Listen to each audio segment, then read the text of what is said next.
কোন কোন সেক্টরগুলোতে কাজ করলে মানুষ এই সম্পর্কে জানতে পারবে? হ্যাঁ, আমাদের মানে বিভিন্ন স্তরে কাজ আছে। যেমন হেলথ সেক্টরে সবচেয়ে ইম্পর্টেন্ট যেটা, আমরা যদি মনে করেন একটা ম্যান পাওয়ারটা বাড়াতে পারি। আবার হেলথ সেক্টরে একটা প্রচার হওয়া দরকার আছে, জাতীয় পর্যায়ে প্রচার। যদি ওদের একটা এরকম থাকে, ওদের কোনো প্রজেক্ট থাকে যেটা হার্ট সার্জারির উপর বিভিন্ন জায়গায় সেমিনার, সিম্পোজিয়াম আমরা কি করতেছি, লেটেস্ট কনসেপ্ট মানুষের তুলে দেওয়া। আবার আমরা একটা আছে আমাদের নিজেদের ভিতরে একটা আছে হার্ট টিম কনসেপ্ট, আমরা যারা করতেছি কার্ডিওলজিস্ট, কার্ডিয়াক সার্জন মিলে আমরাও করতে পারি ইনস্টিটিউশনের পারমিশন নিয়ে। এটা বিটিভিতে বা অন্যান্য বিভিন্ন চ্যানেলে প্রচার করে, আপনার বিভিন্ন চ্যানেলে প্রচার করতে পারি যে আমরা এই সমস্ত কাজগুলো করতেছি।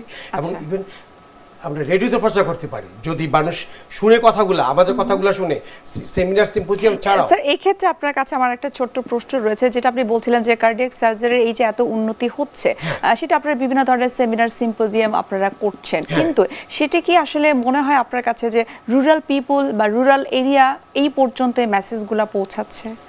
রুরাল এরিয়াতে মেসেজগুলো পৌঁছানো একটু টাফ হচ্ছে, কিন্তু আমরা যদি জাতীয় পর্যায়ে এই কার্ডিয়াক সার্জারিটা যদি ডিস্ট্রিক্ট হসপিটাল পর্যন্ত পৌঁছে নিয়ে যেতে পারি, বাংলাদেশের ডিস্ট্রিক্ট হসপিটালগুলোতে নাই, জেলা হাসপাতালগুলিতে নাই, প্রশ্ন মেডিকেল কলেজ হাসপাতালগুলিতে নাই। চিটাগাং মেডিকেল কলেজ হাসপাতালে আছে, মিটফোর্ড হাসপাতালে আছে কার্ডিয়াক সার্জারি, আর আপনার শুরু হবে কিছু কিছু হাসপাতালের প্রজেক্ট আছে, দিনাজপুরের দিকেও হচ্ছে, কিছু রাজশাহী মেডিকেল কলেজের প্ল্যান আছে।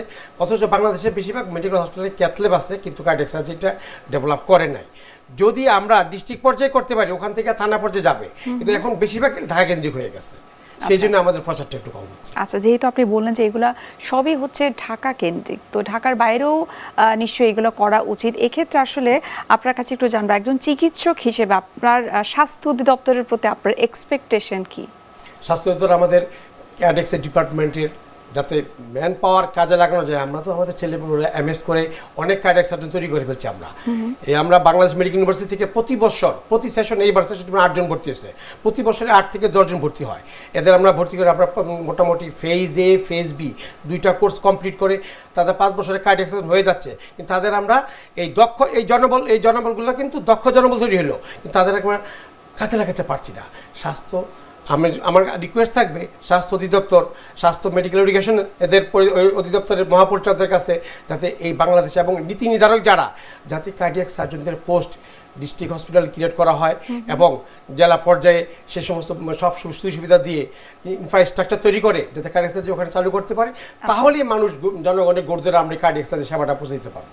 আচ্ছা, এই যে কার্ডিয়াক সেবাটা আপনি বলছেন যে পৌঁছে দেওয়া সম্ভব যদি স্বাস্থ্য অধিদপ্তরের যারা রয়েছে বা পলিসি মেকিংটা সেটি খুব চমৎকার বা খুব স্ট্রাকচারাল হওয়া উচিত, তবেই সেই সেবাটা দেওয়া সম্ভব।